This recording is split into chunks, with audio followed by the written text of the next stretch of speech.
This lesson has the potential to change your life right now if you know how to extract value from a simple conversation. All of you are watching me build my world, my cult world. All of you watch me create content from my office, which is dark. I have my red lights in the back, woman of power. It's my dungeon, it's my lair. It's where I sit in my throne. I have a cult character. It's the black sheep. She's a sales dominatrix. She is a badass. She is not a regular basic bitch. So she has a throne. When you see me create content in my office, that is my throne. Many people make the mistake of creating content for their ideal client. They don't really even fucking know who their ideal client is. Real talk. So they start creating content for what does my ideal client struggle with? What are her biggest fears? What does she drive? What does she read? Where does she shop?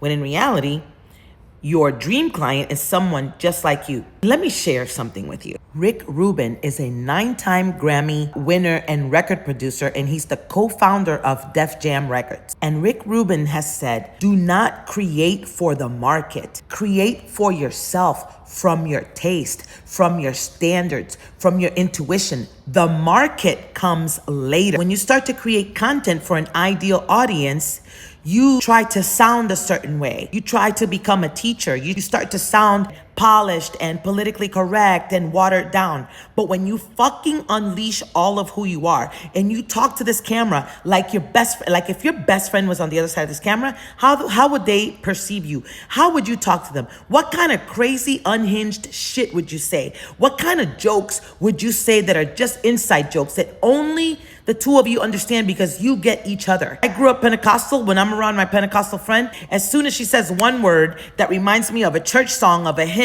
or a little corito, because I'm Pentecostal, I start to sing it and we both die laughing because we grew up in the Pentecostal church. We know that. I do the little tambourine references. I do my fist like this when I'm saying, because we grew up Pentecostal. We get that. Right? So if I did that on camera, only people who grew up in the Pentecostal Puerto Rican church would know this and they would be like, yo, you're my people. So you are making the biggest mistake by creating content for a fucking audience and not creating the content for yourself. Because when you create the content for yourself, your people are like, holy shit, that's my girl right there. This is how you build a cult brand. This is how you let your black sheep character lead the way, your cult character lead the way. I don't know who was supposed to get this, but my people will get it.